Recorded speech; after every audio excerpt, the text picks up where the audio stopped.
Well, it's that time again. I tell you what, these months are flying by. I can't believe summer is coming to an end really soon. But it is the day that we're going to be making our drying mat of the month, and this is for the month of September. So as you all know, I have been usually using the Hobby Lobby mats, and if you have a Hobby Lobby in your area right now, in our area, everything that's from the spring shop is 90% off. I didn't see any of the mats at our store, but there's a lot of towels and things like that when it's 90% off, you're paying like 50 cents for 3 towels. So you can't beat it. But so the spring ones are going to be all selling out real quickly, and now they're coming out with their fall ones, and you probably saw those on the Hobby Lobby shelves. And of course, they've had a price increase like everybody else has, but they're usually 40% off, and I'm sure they'll be 50% off soon. But there's about 4 or 5 different designs, and they have some nice, pretty fall colors. So I'm going to go ahead and use the one that I got earlier and save this one. I think this will be a good one for October or November. So let's put that there. Remember, most dish mats are approximately the same size, and I try to make dish mat designs that can accommodate different size dish mats. So mine is 14 by 21. Some of them are a little bit fatter, maybe 16 by 18 or 16 by 20, something like that. But any size, as long as the blocks that we put together will fit across, will work. And sometimes you can take the design that I'm sharing with you and maybe take out a block so it fits your dish mat. So we've got our dish mat, set that aside, and today we are going to be making a drying mat that has canning jars on it, because that is what I've been doing a lot of lately. September, your garden is finishing up. You're trying to get everything preserved and on your pantry shelves. And so that is what I thought of when I thought of September. I did share a block of a canning jar with you a couple of weeks ago in the Fiesta corn salsa video, but I've altered this block just a little bit. Instead of making an 8-inch square, I have made it a 5 by 8-inch block. And that's because I want these canning jars to be sitting next to each other. And so once you get your seam allowance in there, they're going to be something like that, just like they would be sitting on a shelf. I have included in the description box below a new pattern. It's everything the same. You've got a different picture, because there's my 8-inch one, but the cutting directions are different for the H, the J, and the G blocks. So it will turn out like this. Now, if you've made this block and you are fine with just cutting those down and, following this directions, cutting this down and putting it together, and you know how to do that, that's great. There are some people that are new to sewing, and it might confuse them when I'm demonstrating sewing with bigger blocks than what they have on their mat. And so I went ahead and did a tutorial, a pretty quick tutorial on putting together this one with the smaller sides. And so that's going to be at the very end of this video. So if you need to watch how to assemble this block right here specifically, you can go to the end. If not, once I'm at the end of my video, I will do my ending, and then after that it will play this video so you don't have to watch that. But this was what the block originally looked like. And if you've made this block and you want to use it in your dish mat, you can certainly trim it down too. You could take and measure from the center. You want this to be a 5-inch block, or if you don't want it to be a 5-inch block and you want them to be right next to each other, you could just leave a 1/4 inch here. So just make sure your lines are perfectly straight and that you get a perfectly squared up block, and just leave your 1/4 inch at the ends of these points so that you can overlap and they won't cut off your jar bonnet. So you know, you could give yourself a little more room. These are 5 inches and we have plenty of room. So let's set this old one aside and the old pattern aside. And let's start taking a look at what we've got here.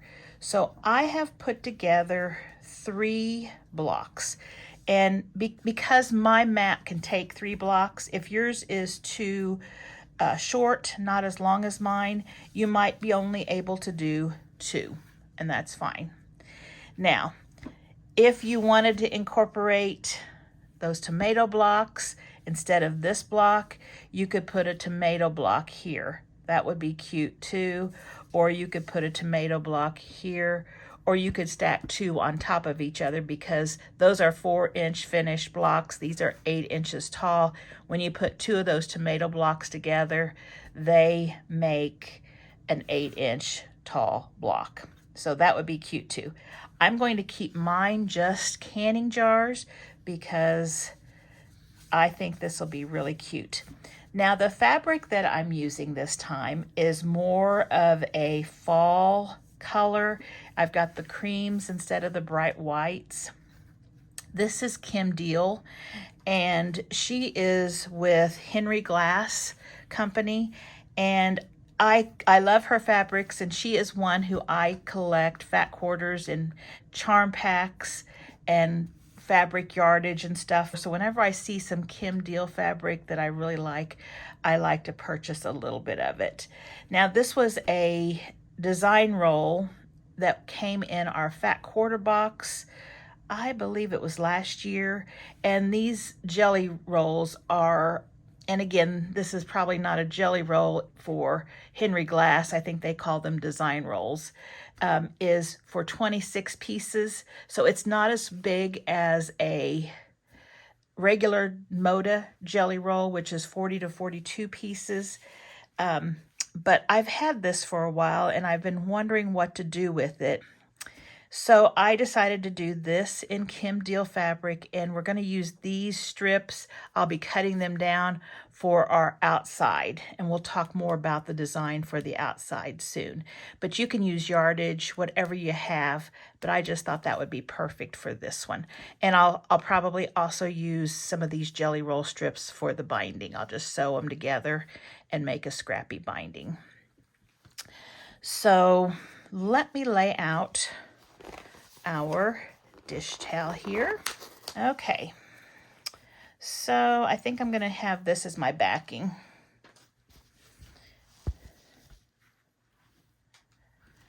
And I'm going to take my tag off. And I am going to use one of my tags that I had recently shared with you. If you watched my open gate quilt box reveal, I had in the description box some new Quilting project tags that you could download. This is a PDF for the print, and then you can put them on the tag or the ribbon using the transfer paper that I shared with you on our video on how to make your own quilt and project tags. So I will put a link to that video in the description box.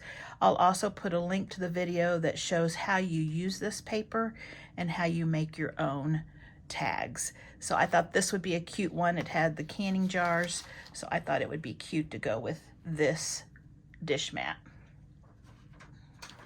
So we're going to use this for our top and this for our bottom. So our tag will end up, and I will trim it down to the size that needs to be, will end up going into our binding, and it will be on the back.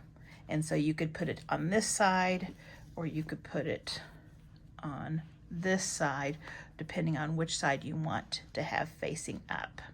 Okay, so I want to remember to do that. I always have to put that out before I start sewing so that I don't forget, because many times I get my binding on and then realize I didn't put a tag on it, and I have to go back and open up my seam and stick it in. So let's show the layout here. What my plan is is to put these 3 blocks somewhat in the center. And then we're going to use the strips to finish it off. And I'm kind of thinking of a courthouse steps type of strip work here. And it's all going to be Quilt-As-You-Go. So the first thing I need to do is I need to decide where I want my blocks to set. And so I think I'm going to just find my center line.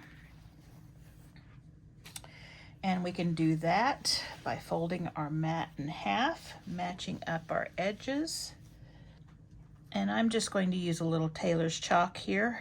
You can use a marking pencil, and it's not going to be seen. It's going to be covered up with fabric. So if you want to put it with a regular ink pen to see, that would be fine. I would stay away from a marker, like a felt tip marker, because some of that ink might bleed through. So there we have our 2 lines.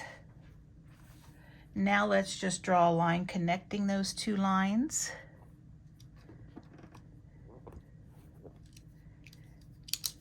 And again, this is all going to be covered up with fabric.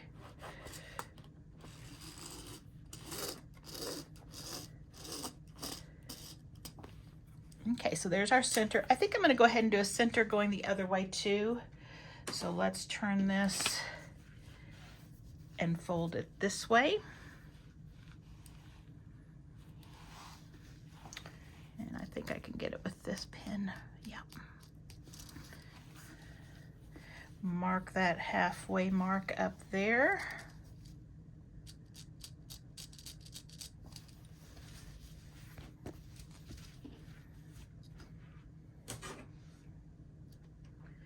And draw a line matching those 2 points.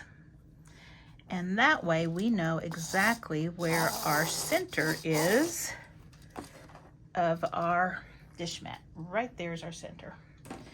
So when we get ready to place our jars on there, what we're going to do is we are going to fold them in half, and you can finger press, or you can use your iron, or you can draw lines.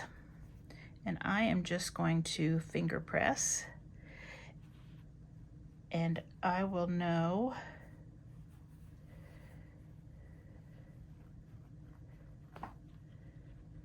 that that is the center.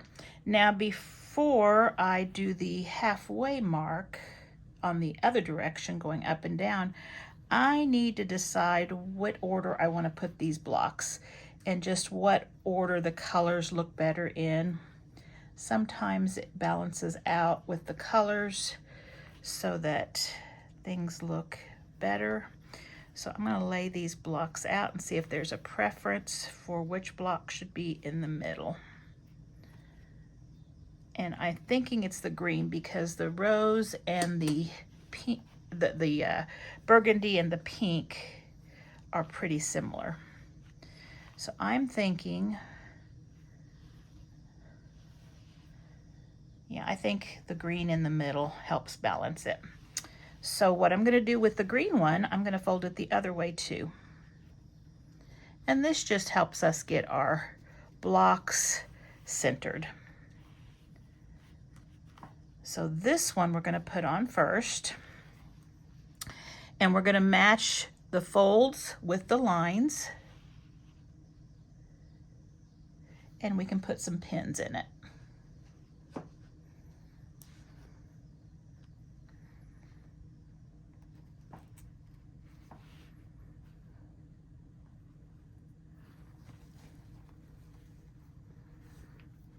And I'm just putting them back away a little bit so that I won't run over them with my sewing machine when I'm stitching a 1/4 inch from that line.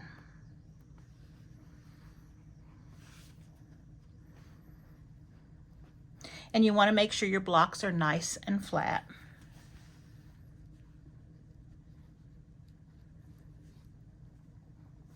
Okay, so that was easy.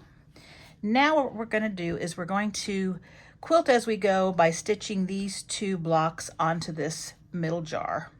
And so what we're going to do is match up the top and the bottom.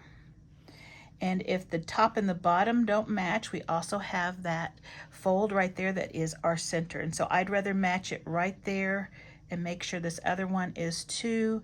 That way I know that it is not going to be crooked and wonky, because you know, even my blocks, I didn't trim my blocks down, so they are not quite perfectly square. So there we go. And I'm putting a pin right there and a pin right here. And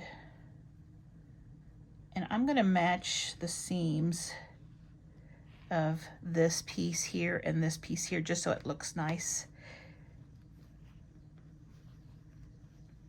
And when I say seams, this seam right here, you can see I want it to match. That way my jars are all on a straight line. I think I did it up here too. Just make sure. Yep. That helps out, keeping it straight. Okay, so I'm going to sew 1/4 inch away from this edge on my sewing machine. I'm going to make my stitches a little bit longer because sometimes when you're sewing through this thicker stuff, it slows down the pull a little bit. And so if we want our stitches to be more even, we make them a little longer. If you have a walking foot, that would work really well. I won't need one today. I think I'm just going to use just my regular presser foot. So I'll bring you right back after I get that sewn on. Okay, let's flip it back. And that looks pretty good. Okay, you can finger press, you can bring your iron over and press it. I think I'm just going to use my fingers there and press it back. And let's do this one. Same thing. I go ahead and match up my seams.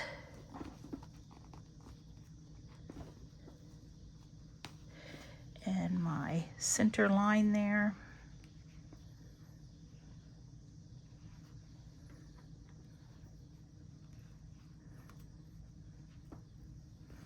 And make sure you have this fabric matching on the ends so that you get all the fabric caught in your stitch line.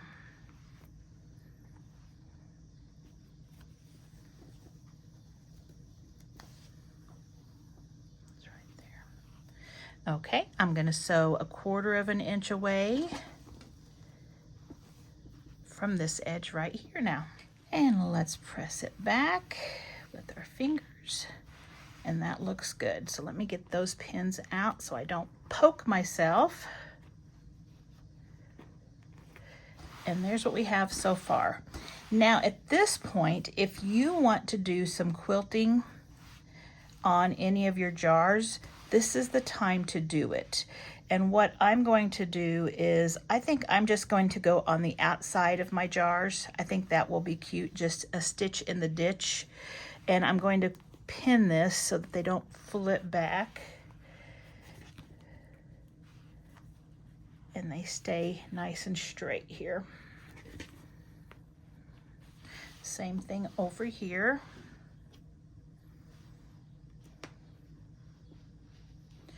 And I'll probably just use a cream colored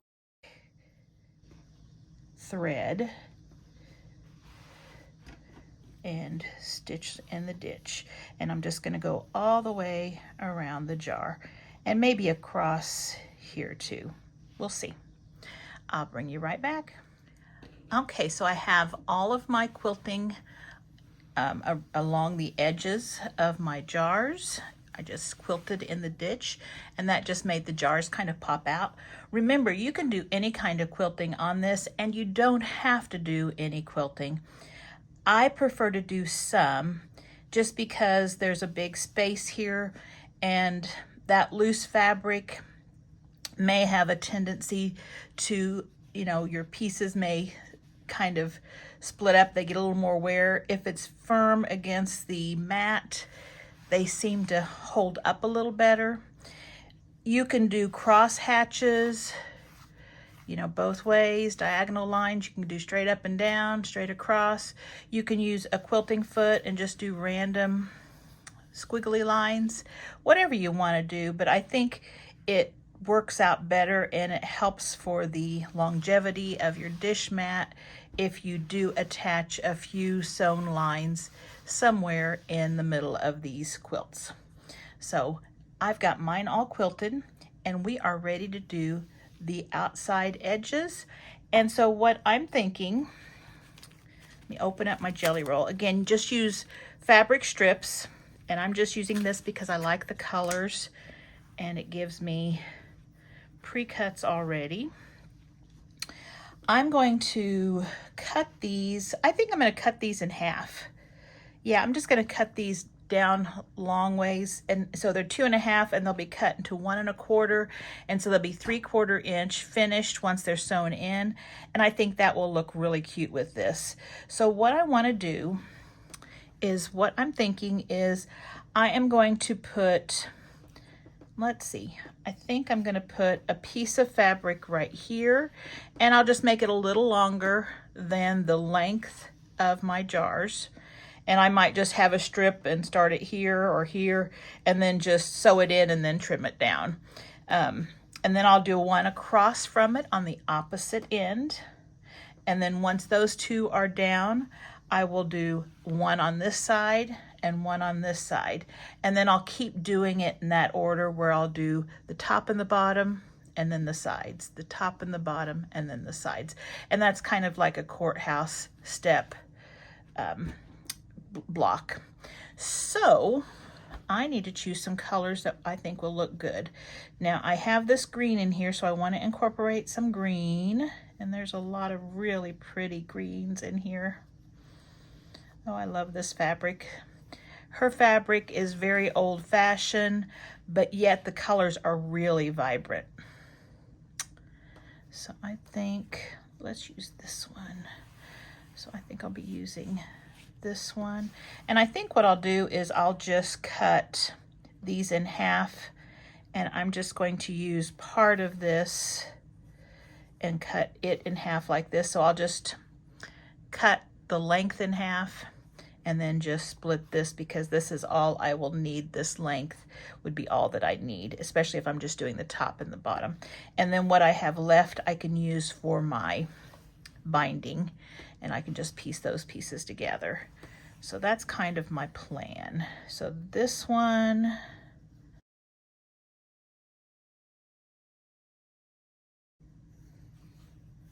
okay, I think these are the colors that I'm going to be going with, and they kind of go along with the colors that I have in my dish mat.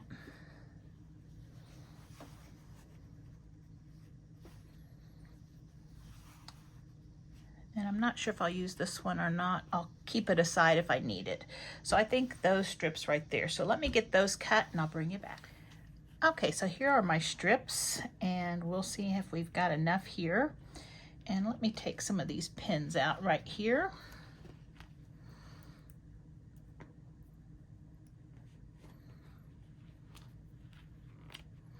And I did switch one of the fabrics out because I had the same fabric design in 2 colorways, and I thought I'll just get a different one just to give it different texture.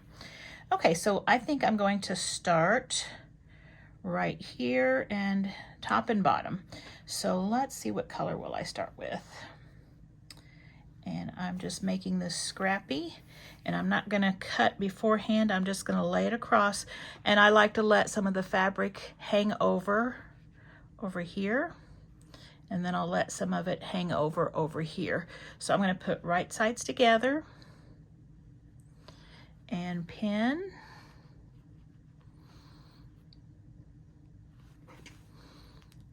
And make sure your edges of your fabric are butting right up against each other there so that you don't lose your seam allowance. You don't want your dish mat to come apart. And you can always make your seam allowance bigger than 1/4 inch. And if you want to make sure your seams are all having plenty of fabric. And again, keep your stitch length longer and Mine is usually at 2.4, and I'll probably go up to about a 2.8 on mine, just because of the drag of this mat. Okay, so I'm going to be putting this one on, and while I'm doing that, I think I'm just going to go ahead and do one of these on the bottom too.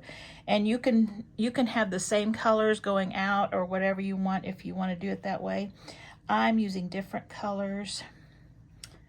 I think down here, this yellow would be pretty down here at the bottom.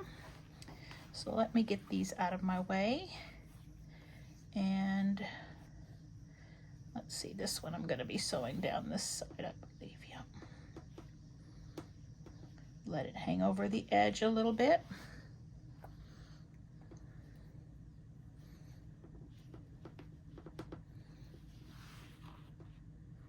And I give it a nice little tug so it's not loose,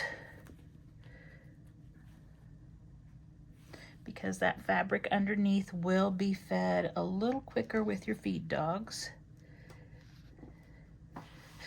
And now I'm ready to sew. So I'm going to sew 1/4 of an inch from this edge and 1/4 of an inch from this edge, and I'll be right back. Okay, so let's flip this back. And that looks really good. So we can just trim off the ends here and just leave a little overhang. That looks good. And I don't know if those would, nope, those aren't going to be long enough. Okay. So now we need to add 2 over here. Now you could press this down if you need to. I think I'm okay. But you want to make sure that all the little puckers and stuff are out of those seams and that they are pulled back. And now we need to do our sides here. I think, oops, that one we've already used. I'm going to go with this one here maybe. Let's see which other choices I have. Now I think I'm going to go with this one over here.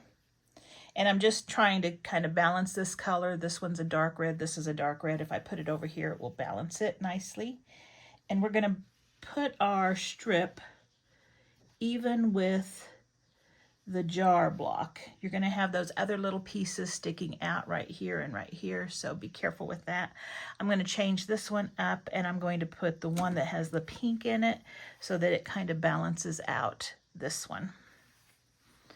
And again, right sides together, right there over those edges, and I am going to pin those down.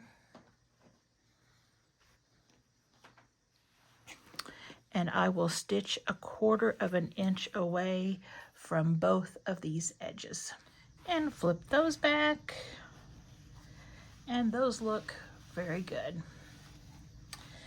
Okay, now we start back with the top and the bottom again. Let's see what colors we haven't used yet. We haven't used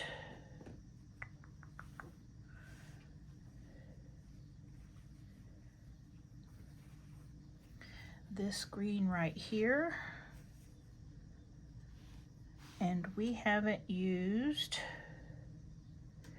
that might be the only one we haven't used. So let's see what color I want to put down here. I think I want to put, like if I have one here on the long side, I'll use one on the short side. So I don't think I'm going to use that one. And I may need to cut another one here because I think I cut 1, 2, 3, 4, 5. Yep. I'm going to cut another strip because I want something different here. Okay, I got a couple of other fabrics. And I'm thinking with the scraps that I have of this, I think I'm going to make a pot holder that coordinates. I think that'll be really pretty. So let's see. I think I'm going to put this one right here, down here. So what I'm going to do this time is I'm going to trim this one down just a little bit here.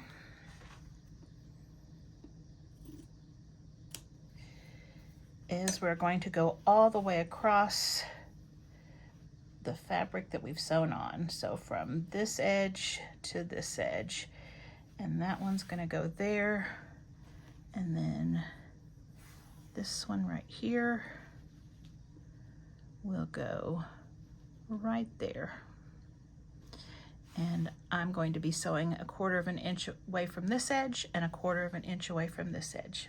And let's push these back and see what we've got.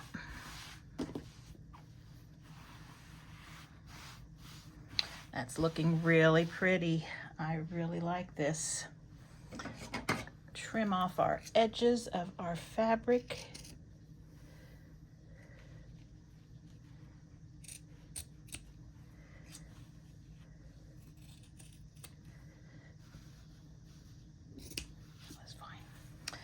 Okay, so that's coming out really nice. So as you see, the thickness of our strips is this thick once they're sewn in. If you want to make wider strips, it will take much fewer. If you want to make thinner strips, it'll take more. So just whatever you like. If you want to make it super easy, just take one wide piece of fabric and one wide piece of fabric and just do it like that, and you won't have to do all the strips, but the strips make it look really cute. So let me continue. I'm going to go ahead and then do this side here, then we'll do this side, then we'll do this side, and I think we're going to be able to get another one after that, and probably another one after that. I want it to hang off my edge or be right there next to it. Okay, so I'll bring you back when I've finished getting all of my strips sewn on. And here I have all of my strips covering all the way to the edge. And let me turn it over here and show you. So like this bottom one right here came right to the edge, and this top one came pretty close to the edge. The left and right one have a little overhang, and that's just fine. What I'm going to do is I am going to take and do a basting stitch, and I am going to do it right on this green stitch here that they have on this. I just want it really close to the edge. And I just want to do a basting stitch because I just want to make sure I hold all of this stuff down. So just be sure your fabric is in place when you're stitching it. And then once it's all stitched down, I'm going to come and trim off this extra fabric around the edges. So as you can see, I have a big stitch going all the way across here. And a basting stitch is just make your stitch length the longest that you can. And in that way, it's easy to take out if you notice those stitches sticking out past your binding. And so what I'm looking at here, I have one little spot right here, and I'll bring it a little closer, and it did not reach quite the edge. But when I put my binding on, I am going to make sure that I catch all of that fabric, and that will be fine. So I've got just that one space. The rest of it, let's trim it off even with our mat. So we can just take our long ruler and our rotary cutter, and we are just going to cut that fabric. And if you cut your mat, that's fine. It won't hurt it. I usually cut a few of those green strips right there, see? That little fluff.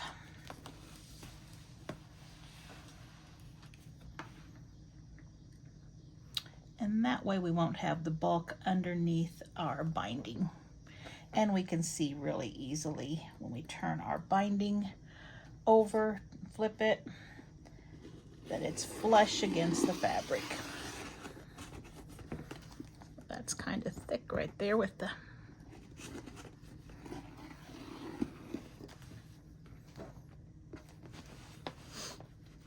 oh, I had my mat there. That's not good.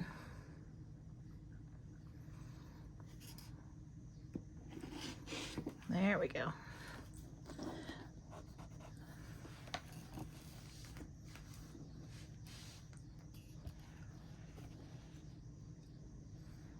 Looks like I'm ready to change my rotary blade. Whoops.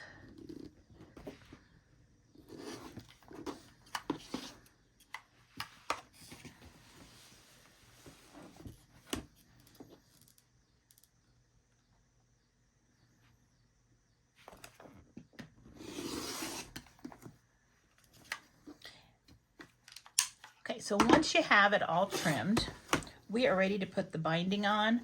And I figured on mine, I'm going to need 80 inches of binding.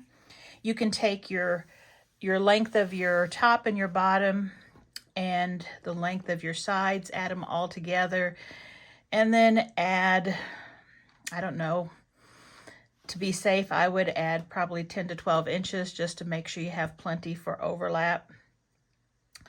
But there is a binding calculator online that's free. You just type in on your browser binding calculator and it will come up, and you just enter in the length of your sides and your thickness of your binding that you're wanting to use, and it will figure out how many strips you need, how much yardage you need, how long those binding strips need to add up to be when they're put together.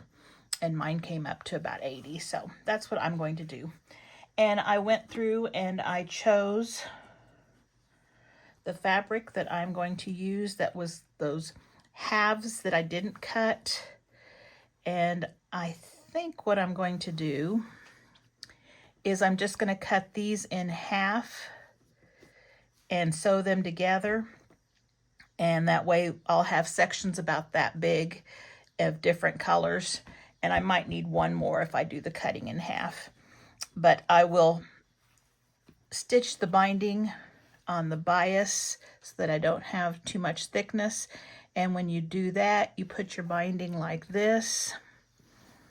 And then you draw a line across here, stitch on that line, flip it back to make sure it's going straight, and then trim off that excess and just piece all your binding together like that so that you don't have the seams all lapping over each other.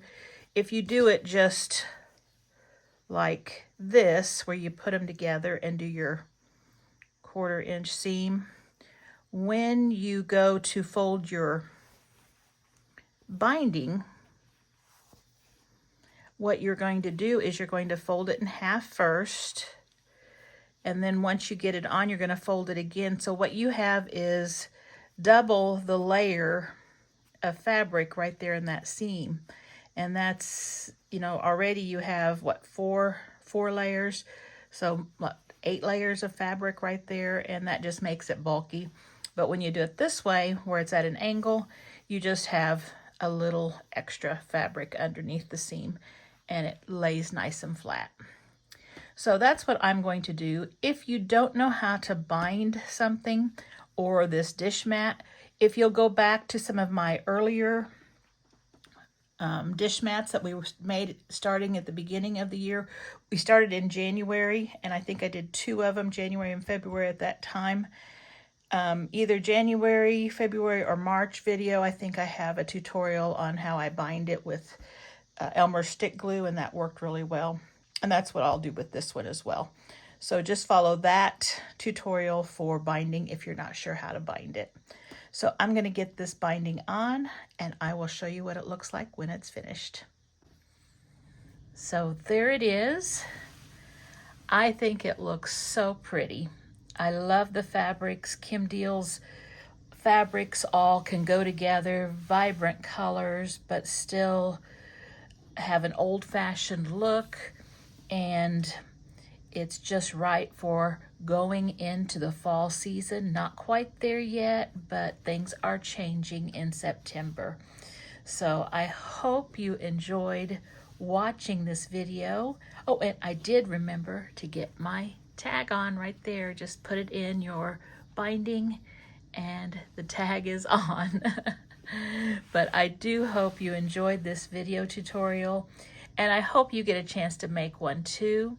Remember, you can change up and have only 2 canning jars, and it all depends on the size of your mat.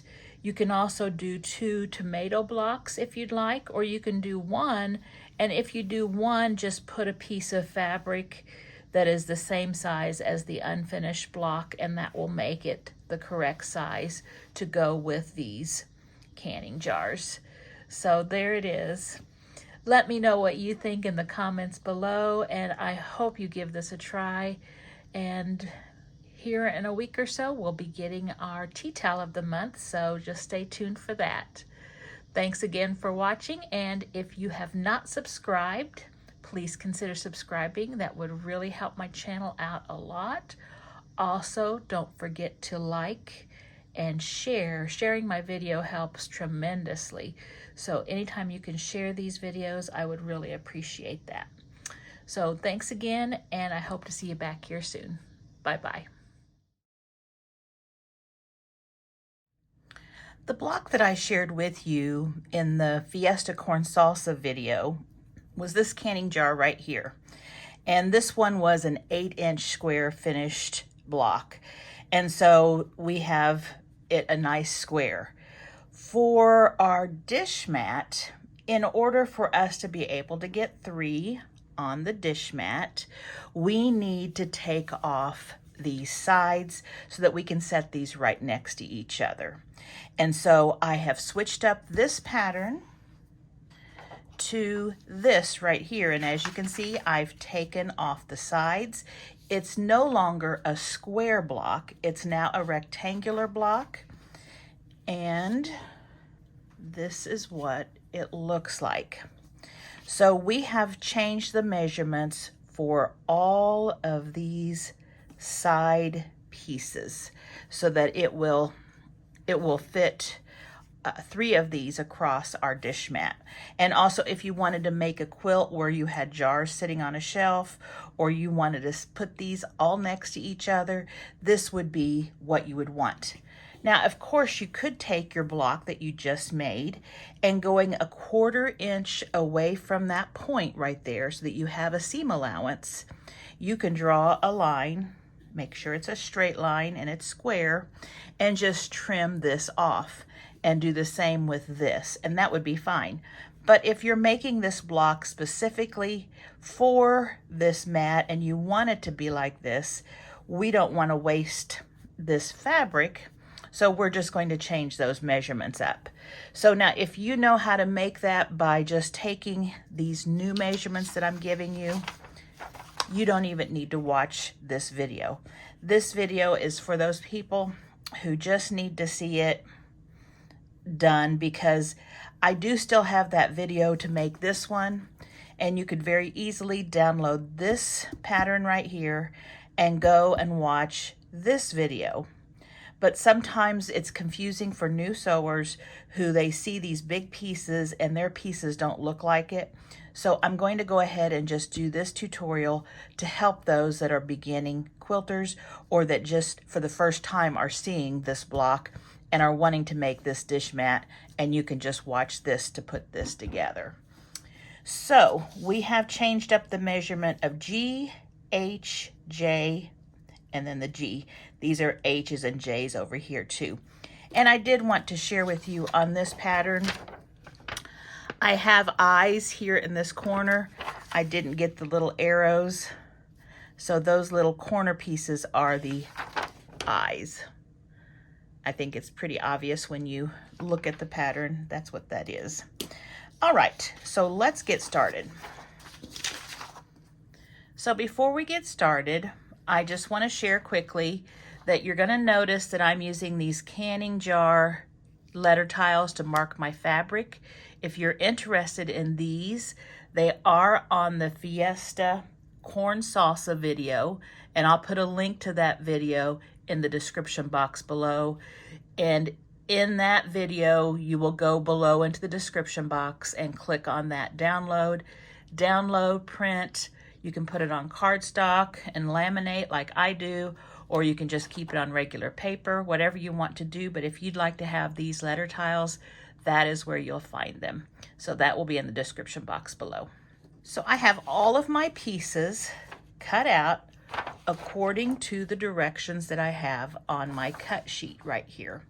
Now this PDF can be found in the description box below, and it will say something like free canning jar quilt block. So if you want the 8x8, go back to the Fiesta Corn Salsa video and go to the description box under that video, and you'll find that one. And if you want this one, it's below this video right here. So I've cut all my pieces according to the cutting instructions, and they're all labeled with my tiles. And now we're ready to make this. Now, before you start on this, I suggest that you start your fabric, because we've got some small pieces right here, and that will help be very precise, and it will help with the fabric holding together a little bit better and making your cuts easier. And so it just helps when you starch. I did not starch mine this time just because I wasn't thinking when I cut this out, but I'll be able to do it fine. But when you starch it before you cut it, it does make a difference. Now, if you starch it after you cut it, you are going to get shrinkage, and that might cause your pieces not to fit together appropriately. So just something to be aware of. So we're just going to start, and I think on my other video we just started with the lid, so let's just start with the lid. We're going to go A, and we are going to go D, and let me set this right here, and we are going to put those two just like this, flip it back, right sides together, stitch a 1/4 inch from the edge. And I have flipped it back. I have pressed it toward that little band right here.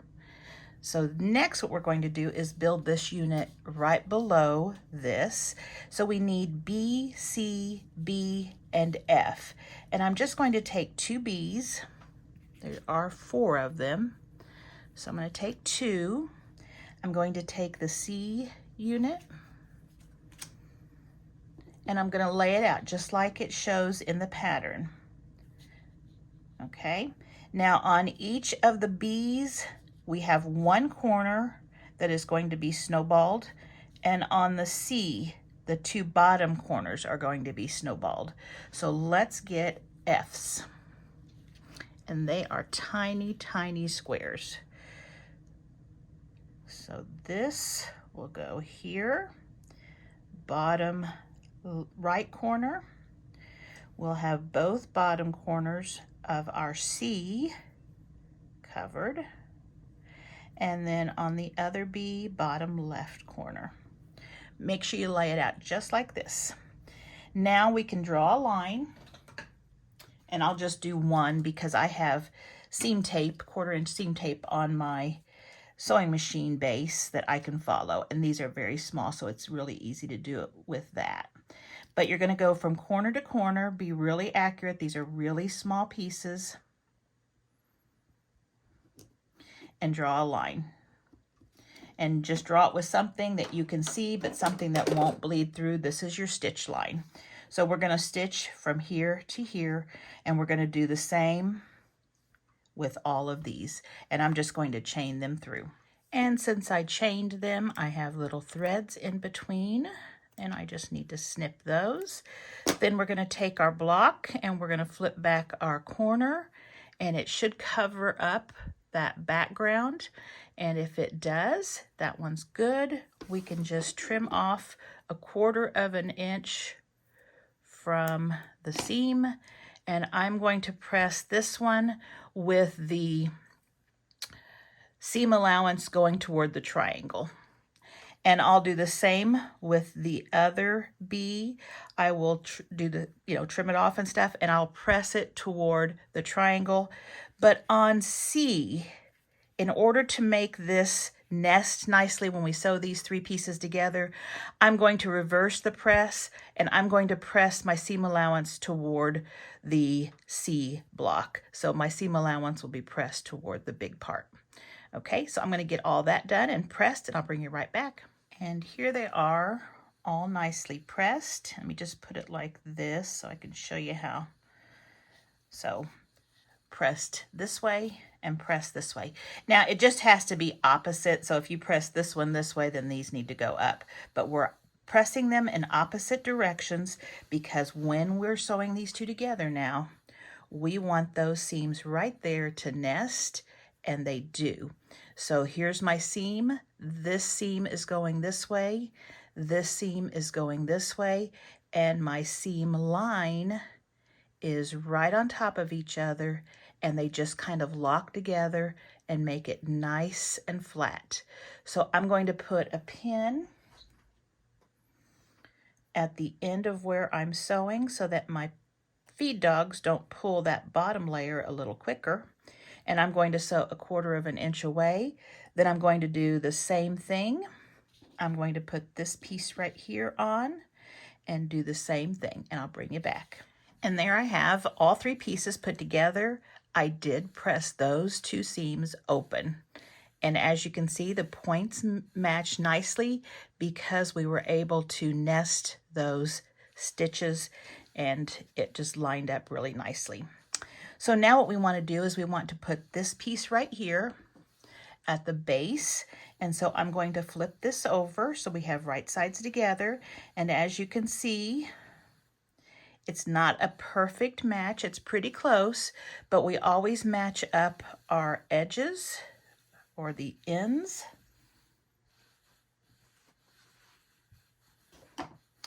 And we put a pin here. And then as you can see, this one overhangs a little farther now that we've got that one on the edge, but we're still going to match up that edge. Now when we look at this, mine's pretty good. If this piece right here is bigger and it bulges out, and even when you pull on it, it still bulges out, be sure you put this side to the feed dogs because that will take in any of that extra fabric. If this side is bigger, put this side toward your feed dogs and that will pull in any extra fabric. So even though mine's pretty close, I think I'm going to go ahead and put it here because that's where my looser fabric is. So I'm going to sew 1/4 of an inch away from that edge. And there we have that piece right there. I did press it so the seam went toward that band, and those 2 just kind of tuck together really nicely, those 2 seams. So that is what I have. And now let's add H and B. So let's find H and let's find B. So we have 2 B's and we have 2 H's because it's on both sides. Okay, so we have our H's and our 2 B's. So what we need to do, let me just set this right here. We need to set those like they're laid long sides going up and down.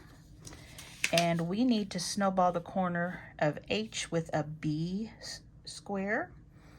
So we're going to do the inside corners. So this one you're going to do the left corner. This one you're going to do the right corner. Be sure you have them like this because in our pattern that's the way they look. And again, to snowball, we can just draw a line from corner to corner on that B square, and we can do this one too, and it goes the same direction as the line on the pattern goes. So if you're trying to figure out which triangle or which corners to match up or which corners to draw your line through, it just follows the pattern. So there we have that. So now we're going to take it to the sewing machine and stitch right on that line and right on that line. And we have those 2 pieces sewn on. We're going to flip that corner back and it should cover up our background, and it does. The same for this one, and it does. Let's go ahead and trim off a 1/4 of an inch away from that seam. And that is the background. So now we have this, and I'm just going to press it toward the triangle. I don't think it matters on that one. Now, I forgot to tell you, if you're a new sewer or not very confident, you can pin these, and I suggest that you do. I am kind of bad about pinning sometimes, but a lot of times when I'm using small blocks, I do like to pin. So we've got these 2, and I'm going to go ahead and give them a press. And there we have those pieces. I did press toward the corners, and so we're going to set those right there. Now, before, I almost forgot to do this, We're just about ready to do this, but before we do, we have some little snowballed corners up here at the top. Now, if you don't put the snowballed corners, it's no big deal. This just gives it a little rounded effect, because when you put the jar bonnets on, you no longer have a perfectly straight side. It's a little bit curved up there. So we are going to put these little tiny eye squares right on the corners. And just like before, you can draw your line corner to corner and then sew across that corner, and the same thing here. Or if you have the tape on your machine, you can just follow the seam line tape. So I'm going to sew right from corner to corner on both corners and then bring you right back. And let's flip those corners back. They look good. We're going to trim them 1/4 inch from that seam line.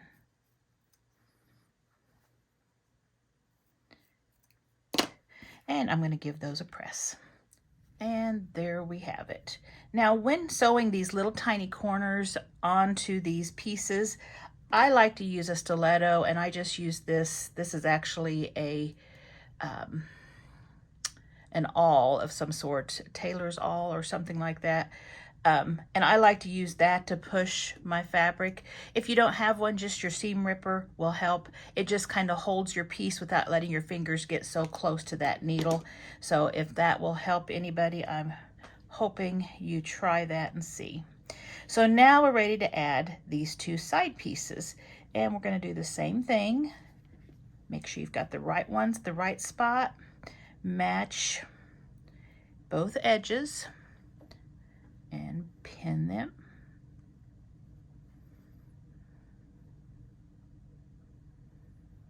Oops. Right there. And if you have one that's looser, one piece of fabric that's looser, that goes toward your feed dogs. I'm going to do this 1/4 inch away, and then I'm going to add this one to this side. All right, we've got that sewn on. I did press the seam allowance toward the outside because there's only one seam on this strip right here, and that makes it lay nice and flat.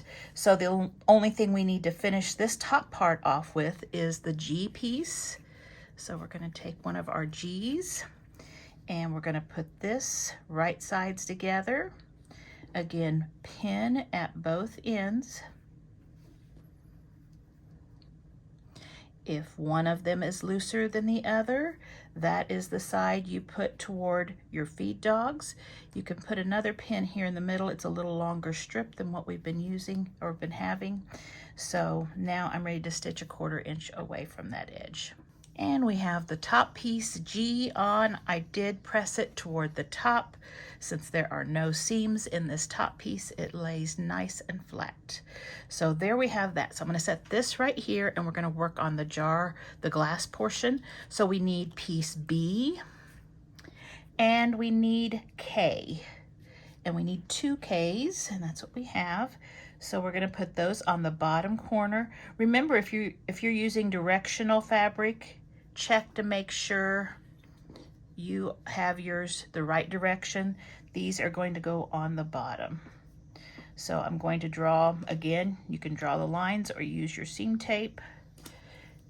Corner to corner, do both sides. And remember, if you need to pin these, please do, because I just have sewn so many of these now that I don't need to use pins. But when I started off, I needed pins. So please use pins if you need to. I forget to say that when I'm teaching. So I'm going to sew both these corners, and then I'll bring you back. And we have both of those on. I flip them back, I trim them, and I press them. So we've got that piece done. Now we're going to add our J pieces, and we have 2 J pieces. One goes here, one goes here.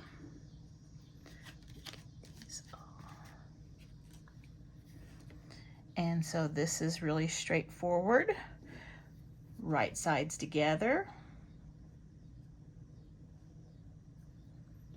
And we're going to put pins on both ends, matching up those edges. And I'm going to go ahead and put both of them on because there's plenty of space there. Oh, we are getting close to having this finished. All right, now I'm just going to sew 1/4 inch away from both edges. And there we have both of those sides on and press toward the outside. No seams here to get in the way. Okay, the last piece we need to add to this is our G piece. It goes right here. And again, we're just going to quickly pin, matching our ends.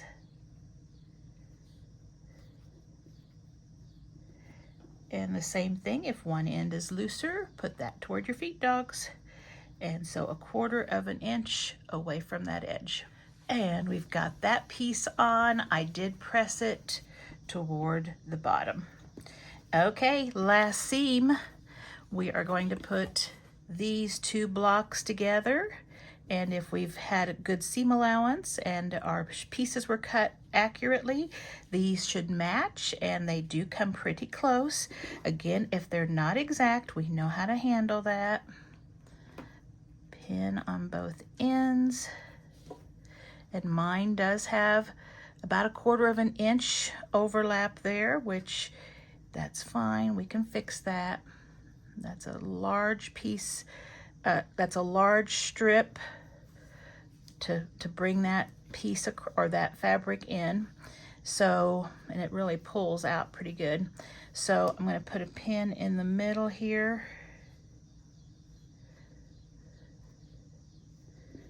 Just to make sure they stay matched up. Okay, 1/4 inch away from the edge. And there we have our block. So now when we set these next to each other, like this, and remember you're going to have 1/4 inch seam allowance on both ends, so you're going to bring it in 1/2 inch. You're going to have nicely laid out jars. So there is how you make the 5x8 finished canning jar, and I think it looks really cute. So I hope this helped. And again, if there was something you didn't understand, I have probably a more detailed video on the Fiesta corn salsa video. And again, don't forget to get your free pattern in the description box below.